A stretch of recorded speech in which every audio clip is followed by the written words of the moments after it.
According to the order of operations, when we have more than one division in an expression, we have to work from left to right. So here, first we have to do this division, then this division, and finally this division.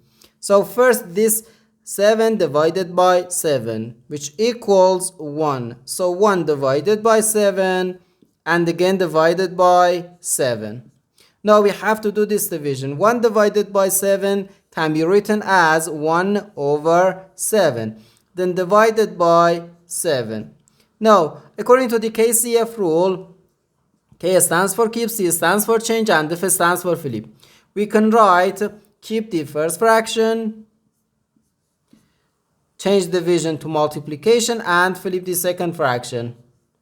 So we have 1 over 7 times 1 over 7, which equals 1 over 7 times 7 gives us 49. So 1 over 49, and this is our final answer to this problem.